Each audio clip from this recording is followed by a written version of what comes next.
स्वागत है Bihar agriculture academy Patna के इस ऑफिशियल प्लेटफॉर्म पे। तो जितने आईसीआर सीयूटी के एस्पिरेंट हैं आपके लिए दोस्तों यहाँ पे इंफॉर्मेशन बुलेटिन जारी हो चुका है। इस इंफॉर्मेशन बुलेटिन में आपको क्या क्या देखने को मिलेगा, कब आपकी एग्जामिनेशन फॉर्म स्टार्ट हो रही है, ठीक है, एप्लीकेशन फॉर्म का लास्ट डेट क्या रहने वाला है, कब करेक्शन विंडो आएगा, ये सारी चीजें यहाँ पे जो है कि दी हुई है। आप अगर 3 डोमेन से अगर आप भरते हैं 3 सब्जेक्ट कॉम्बिनेशन से तो आपकी कितनी पेमेंट लगने वाली है, अगर आप 4 या 5 करते हैं, ठीक है, अगर सब्जेक्ट को बढ़ाते हैं तो आपकी कितनी फी लगने वाली है, इन सारी चीजों पे हम लोग डिटेल्स में बात करेंगे यहाँ पे। जो कि आज 1 मार्च को सीयूटी ने, ठीक है, एनटीए ने अपना क्या इंफॉर्मेशन बुलेटिन दिया है और जितने भी यूजी एस्पिरेंट है, ये यूजी एस्पिरेंट्स के लिए यहाँ पे है। तो इन सब के बारे में हम लोग जो है कि डिटेल्स में बात करेंगे दोस्तों। तो एक एक करके बात करेंगे, तो वीडियो में लास्ट तक बने रहे ताकि सारी जानकारी आपको अच्छे प्रकार से मिल पाए। यहाँ पे दोस्तों आपको जितनी भी जानकारी है वो सारी ऑथेंटिक जानकारी दी जाएगी, कोई भी कंफ्यूजन नहीं रहेगा, ठीक है, तो आपको कोई भी मिसगाइड नहीं किया जाएगा। तो आप इस सीरीज में बने रहें। देखिए ये सीयूटी के लिए स्पेशल सीरीज में लेके आ रहा हूं और खासकर जितने भी आईसीआर के एस्पिरेंट हैं, देखिए पिछले साल बहुत सारे आईसीआर एस्पिरेंट ऐसे थे जिन्होंने क्या किया, सीयूटी में आईसीआर को फिल नहीं किया, जब यूनिवर्सिटी चूज किया तब उसको फिल नहीं किया। और क्या हुआ, जब काउंसलिंग जो सीयूटी लिया उसने बोला था कि अगर आपने फिल नहीं किया है तो आप जो है कि इसमें पार्टिसिपेट ही नहीं कर सकते हैं, ठीक है। तो क्या हुआ, मात्र 38,000 बच्चे ही जो है कि आईसीआर के काउंसलिंग में भाग ले पाए और सारे बच्चों का क्या हुआ, ये सारी चीजें छूट गई। तो इसलिए आप इस सीरीज में बने रहेंगे क्योंकि मैं आपको A to Z गाइड करूंगा, ठीक है, मैं सारी चीजें गाइड करूंगा कि कैसे कैसे आपके फॉर्म को भरना है। देखिए आज जल्दबाजी करके अगर आप फॉर्म को भरिएगा तो आपको क्या होगा, तब आपको 22 दिन वेट करना पड़ेगा आपके करेक्शन विंडो के लिए, ठीक है, क्योंकि करेक्शन विंडो जब 24 को और 24 से 26 के बीच में स्टार्ट होगा तब आप उस चीज को करेक्ट कर पाएंगे। उसके बीच का जो समय रहेगा उस समय आप टेंशन में रहेंगे, पैनिक हो जाएंगे, ठीक है। तो आपको क्या करना है, आपको डिटेल्स में मैं सारी चीजें बताऊंगा, बस क्या करना है आपको कि इत्मीनान से सारी चीजों को देखना है, समझना है, सुनना है, ठीक है, और फॉलो करना है जिन जिन चीजों को बोल रहा हूं, ठीक है। आप अगर सिर्फ इतनी चीजों को करते हैं तो आपके काउंसलिंग में 1% भी दिक्कत नहीं होगा। और 2025 में जितने भी आईसीआर के एस्पिरेंट है और जितने भी सीयूटी के एस्पिरेंट है, ठीक है, आपको जो है कि यूनिवर्सिटीज में काउंसलिंग कराने में बहुत ही ज्यादा हेल्प मिलेगा, ठीक है। तो आइए वीडियो को शुरू करते हैं दोस्तों और देखते हैं कि आपके नोटिफिकेशन में, डिटेल नोटिफिकेशन में कौन सी इंपॉर्टेंट डेट रहने वाली है आपकी, ठीक है, क्या आपकी फी रहने वाली है, इन सारी चीजों पे बात करेंगे। तो आइए स्क्रीन पे चलते हैं और यहाँ पे देखते हैं कि क्या आपकी इंपॉर्टेंट डेट्स हैं, ठीक है। तो आइए देखते हैं यहाँ पे। तो दोस्तों important dates and fee details के बारे में, सीयूटी यूजी के बारे में बात करते हैं। तो देखिए यहाँ पे दिया है common university entrance test CUT UG will be conducted in 13 mediums universities, CU and participating universities in India for the academic year 2025 and 26। 13 medium में इस एग्जामिनेशंस को कंडक्ट करवाएगा CUT UG, जिसमें आपके सेंट्रल यूनिवर्सिटी पार्टिसिपेट कर रहे हैं, ठीक है, और उसके अलावा जो स्टेट गवर्नमेंट यूनिवर्सिटीज हैं, ठीक है, उसके अलावा डीम्ड यूनिवर्सिटीज हैं, प्राइवेट यूनिवर्सिटीज हैं। तो ये सारी यूनिवर्सिटीज भी आपको जो है कि यहाँ पे देखने को मिलेगा पार्टिसिपेट करते हुए। अब यूनिवर्सिटी लिस्ट जो है मैं एक स्पेशल वीडियो लेकर आऊंगा जिसमें कौन कौन सी यूनिवर्सिटी इसमें पार्टिसिपेट कर रही है उसके बारे में मैं बताऊंगा, ठीक है। इसके बाद देखिए online submission of application form की अगर बात करते हैं दोस्तों, तो online submission of application form आपका यहाँ पे देखने को मिलेगा 1 मार्च 2025 से 22 मार्च 2025 तक आपको देखने को मिलेगा। आप यहाँ पे रजिस्ट्रेशन कर सकते हैं, ठीक है, और अपने फॉर्म को यहाँ पे भर सकते हैं।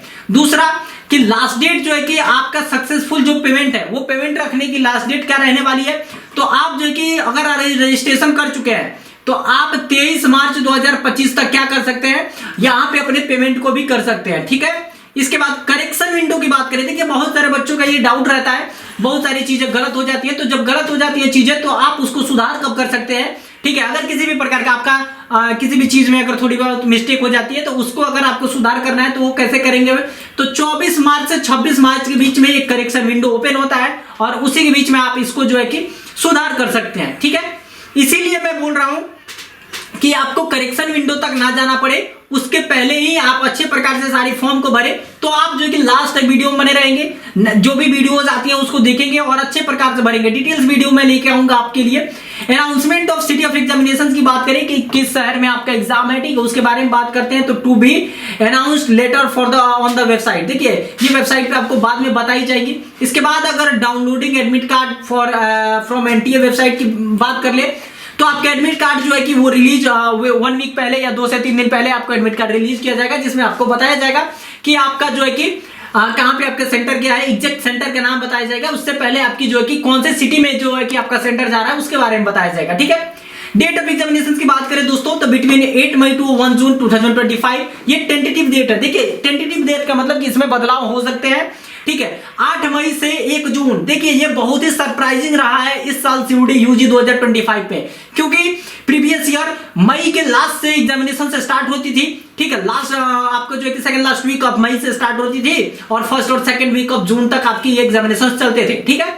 तो यहां पे ये बदलाव कर दिया गया है और 8 मई से 1 जून के बीच में आपके एग्जामिनेशंस को कंडक्ट कराने के लिए टेंटेटिव डेट भी यहां पे दे दिया गया है, ठीक है। इसके बाद यहां पे बोल रहा है कि display of recorded response and answer की आपका कहां से आएगा, ठीक है। तो उसके लिए अगर हम बात करते हैं तो देखिए भैया ये भी आपको जो है कि वेबसाइट पे बता दी जाएगी, वेबसाइट पे जाकर आप इन सारी चीजों को चेक कर सकते हैं। ये तो बहुत दूर की बात है, फिलहाल मैं बात करता हूं कि आपको कैसे यहाँ पे जाके अपने ऑनलाइन एप्लीकेशन फॉर्म को भरने हैं, कौन सी जो वेबसाइट है जिससे जाके आप इसको भरेंगे। तो यहाँ पे दिया हुआ है, देखिए http, इसको आपको नहीं देना है, cud.nta.nic.in पे आप जब जाएंगे तो आप जाते ही आपके ये आपको रीडायरेक्ट करके ले जाएगा सीयूडी की वेबसाइट पे और वहां जाके आप इन सारी चीजों को देख सकते हैं और अपने एप्लीकेशन फॉर्म को भर सकते हैं। आपको भरने के लिए मैं डिटेल वीडियो बताऊंगा, ठीक है। यहाँ पे जो है कि वेबसाइट पे कब रिजल्ट आएगा इसके बारे में भी बताने के लिए दिया गया है, ठीक है। दिया है, देखिए बहुत सारे यहाँ पे इंपॉर्टेंट इंस्ट्रक्शन दिए गए हैं। कैंडिडेट में choose up to maximum of 5 subject including language and general aptitude test. Fee will be calculated based on the number of subject chosen by the candidate. यहाँ पे दे रहा है कि कैंडिडेट जो है वो मैक्सिमम 5 सब्जेक्ट जो है कि चूज कर सकता है including language and general test, ठीक है। देखिए पहले क्या था, पहले बहुत सारे डोमेन सब्जेक्ट को आप जो है कि चूज कर सकते थे, ठीक है। तो दोस्तों यहाँ पे दिया है कि बहुत सारे ऐसे एस्पिरेंट थे जो पहले 3-4 अलग अलग डोमेन सब्जेक्ट में चूज कर लेते थे, ठीक है, और उसके बाद जीटी एंड लैंग्वेज को चूज कर लेते थे।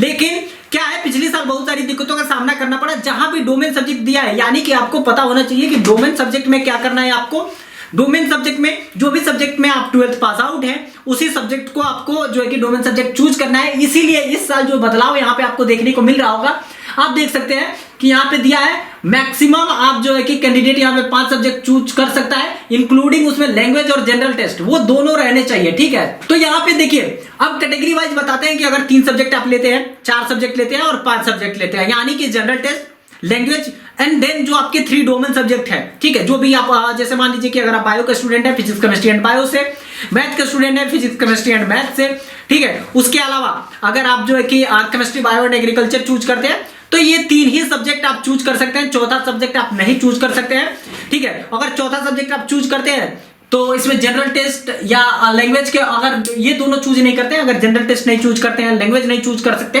तब आप चौथा सब्जेक्ट के रूप में आप डोमेन के अलावा जैसे फिजिक्स केमिस्ट्री बायो के अलावा एग्रीकल्चर भी ले सकते हैं, ठीक है। तब इस सारी चीजों को चूज कर सकते हैं। लेकिन अगर आप लैंग्वेज और जो है कि जीटी को चूज करते हैं तब आप 3 ही सब्जेक्ट को यहाँ पे चूज करेंगे, ठीक है।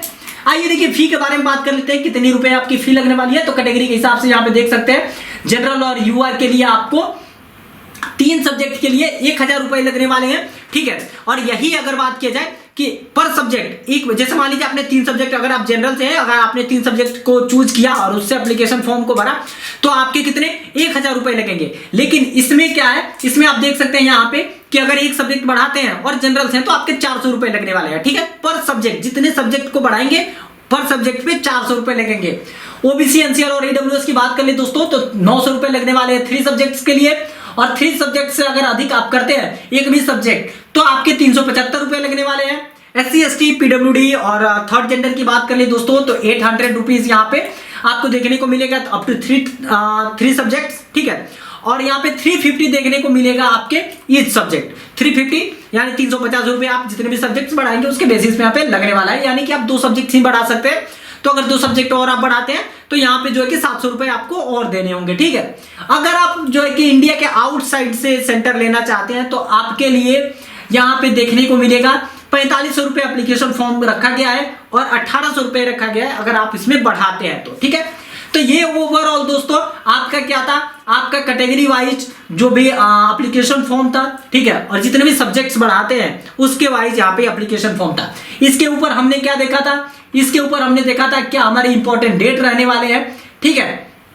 अब देखिए इसके नीचे आपको पता होगा कि यहाँ पे जो है कि बहुत सारी चीजें दिया गया है कि other backward class non creamy layer as per the central list, जितने भी लोग ओबीसी बनवाएंगे एनसीएल बनवाएंगे, ठीक है। यहाँ पे दिया है कि central list of other backward classes available on the national commission of backward class, ठीक है, NCBC government of the Indian website, यहाँ से जाके आप बनवा सकते हैं। Only candidate following in the list में mention OBC in the category column, state list OBC candidate who are not in OBC NCL central list must chosen general और unreserved. देखिए भैया, अगर आप ओबीसी और एनसीएल से नहीं आप बिलोंग करते हैं, ठीक है, अगर आपके एनसीएल नहीं बनता है तो आपको यहाँ पे बोला गया है तो आप जो है कि जनरल और अनरिजर्व्ड आपको चूज करना होगा, ठीक है। ऐसे गलत अगर मिस इंफॉर्मेशन आप ऐड करते हैं तो आप काउंसलिंग में जाकर छट जाएंगे, तो ऐसी गलती आप ना करें, ठीक है। आपका जब आ जाए तब आप एनसीएल को चूज करके ही वहां पे एनसीएल लगाएं। अगर आपका एनसीएल नहीं है, आपका सिर्फ ओबीसी है, ठीक है, तो आप ओबीसी को क्या करेंगे, डायरेक्ट जनरल में जाके लगाएंगे। अगर उसमें एनसीएल को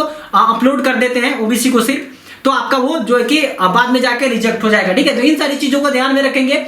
अब देखिए यहां पे दिया है कि आपका जो भी एज पर आपका जो ईडब्ल्यूएस है, ठीक है, वो 17 जनवरी 2019 के बाद का जो है कि आपका जो है कि यहाँ पे होना चाहिए, ठीक है।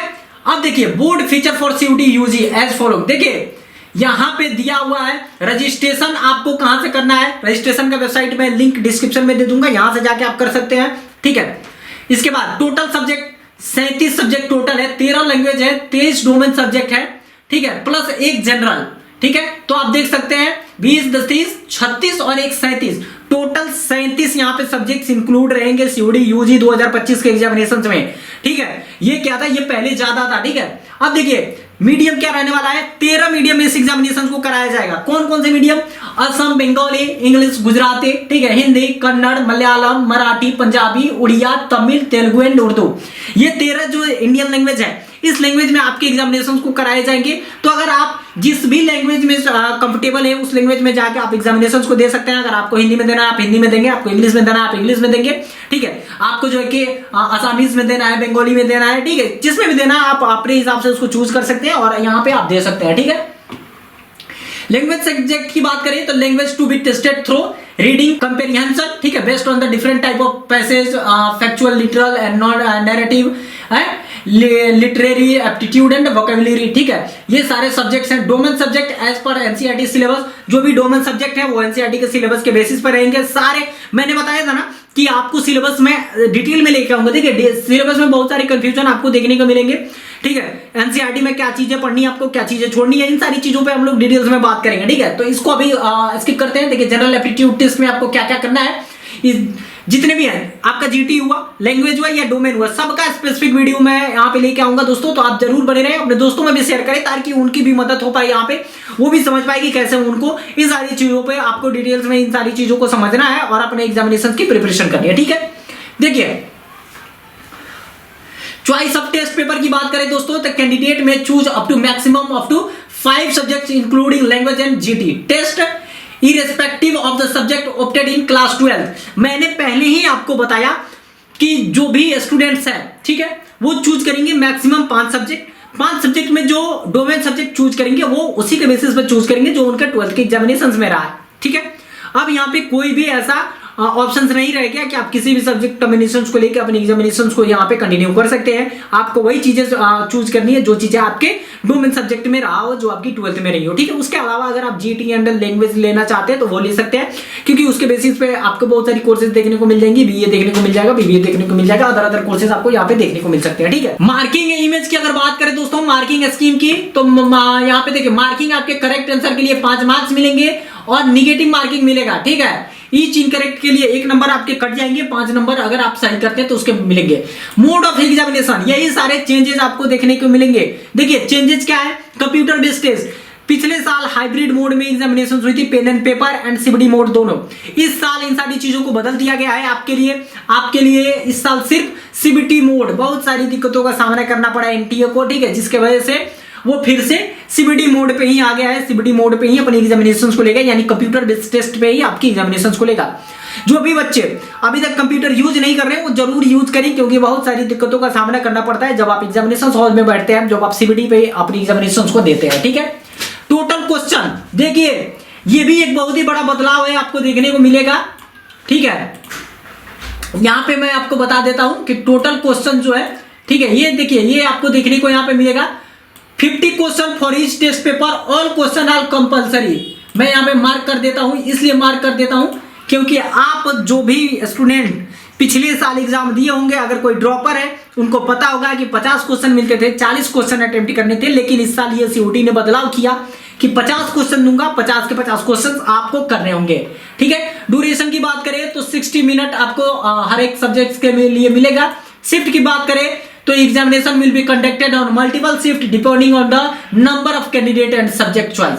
ठीक है, यहाँ पे नंबर ऑफ स्टूडेंट कितने हैं उसके बेसिस पे शिफ्ट यहाँ पे अरेंज किए जाएंगे और उसी के बेसिस पे आपको यहाँ पे शिफ्ट बांटे जाएंगे, आपको शिफ्ट मिलेगा। ठीक है, मल्टीपल शिफ्ट में होगा, मॉर्निंग होगा, इवनिंग होगा। ठीक है, तो आप इन सारी चीजों को देख सकते हैं। ये तो ओवरऑल आपकी थोड़ी सी जानकारी रही इसके बारे में। अब डिटेल्स में मैं किस चीज पे बात करूंगा उसके बारे में मैं आपको बता देता हूं। देखिए भैया, जो भी यहाँ पे स्टूडेंट्स हैं, आपके लिए एक सबसे स्पेशल वीडियो रहने वाला है। सिलेबस क्या रहेगी, ठीक है, इसके बारे में बहुत जगह आप चीज सिलेबस के बारे में देखे होंगे, लेकिन एक डिटेल्स जो सिलेबस के बारे में वो सारी चीजें मैं बताऊंगा। ठीक है, इसके बाद यहाँ पे जो है कि चॉइस ऑफ टेस्ट पेपर बड़ा ही इंपॉर्टेंट है। बहुत सारे बच्चे क्या करेंगे, अलग अलग कैटेगरी को चूज कर लेंगे अपने डोमेन सब्जेक्ट में, और जब वो काउंसलिंग के लिए जाएंगे तब आपको दिक्कत होगा। ठीक है, बिहार एग्रीकल्चर एकेडमी पटना आपके लिए हर एक समय खड़ा रहेगा। हर एक जगह मैं आपको गाइड करूंगा कि आपको कैसे कैसे करना है। बस आपको क्या करना है, आपको थोड़ा सा फॉलो करना है। जो भी इंस्ट्रक्शन मैं दे रहा हूं उसको थोड़ा सा जब आप फॉलो करेंगे, वीडियो को अच्छी तरीके से देखेंगे, लास्ट तक देखेंगे, आप हर एक चीज समझ जाएंगे। कुछ भी यहाँ पे कॉम्प्लेक्स नहीं बताया जाएगा। ठीक है, जो भी है एकदम इजी वे में मैं बता रहा हूँ, आपके लैंग्वेज में बता रहा हूँ। ठीक है, ये सारी चीजें, ये 3 चीजें मैं बताऊंगा। ठीक है, इसके बाद ये डोमेन सब्जेक्ट कौन कौन से हैं और डोमेन सब्जेक्ट के बेसिस पे आपको कौन कौन से कोर्स मिलेंगे, जीटी के बेसिस पे कौन से कोर्स मिलेंगे, लैंग्वेज के बेसिस पे कौन से कोर्स मिलेंगे, जीटी एंड लैंग्वेज के बेसिस पे कौन से कोर्स मिलेंगे, ये बहुत इंपॉर्टेंट रहने वाला है।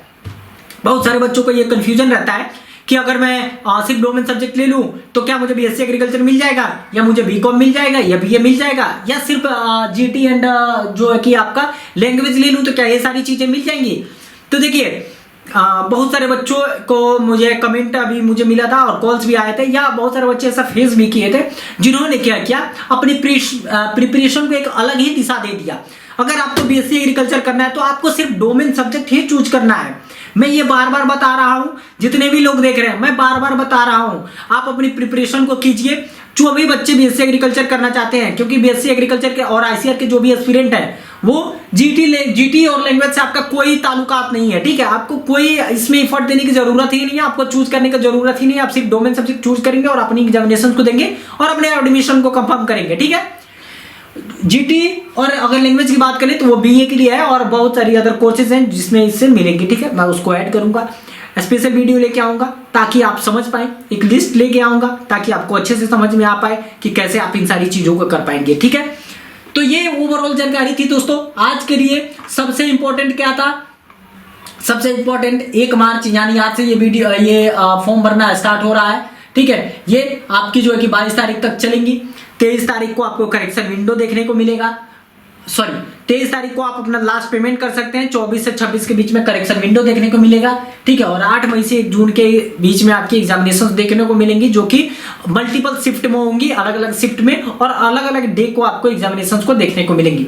ठीक है, तो दोस्तों ये आपका सीओडी के लिए एक ये इंफॉर्मेशन था जो भी आज बुलेटिन जारी हुआ है। उम्मीद करता हूं कि आप सभी समझे होंगे, और जितने भी आप सभी आज व्यूअर हैं, जितने भी लोग मुझे देख रहे हैं, मैं आप सबसे एक रिक्वेस्ट करता हूं कि आप चैनल पे बने रहें, अपने दोस्तों में शेयर करें ताकि उनको भी एक अच्छी जो है कि इंफॉर्मेशन, एक सही जानकारी और सटीक जानकारी मिल पाए, जिससे कि वो अपनी एग्जामिनेशन फॉर्म को अच्छे से भर पाए। ठीक है दोस्तों, तो आशा करते हैं कि वीडियो आपको अच्छी लगी होगी। अगर अच्छी लगी है तो एक लाइक जरूर करें और अपने दोस्तों में भी शेयर करें। मिलते हैं दोस्तों अगले अपडेट में, तब तक के लिए दीजिए हमें इजाजत। जय हिंद, जय भारत।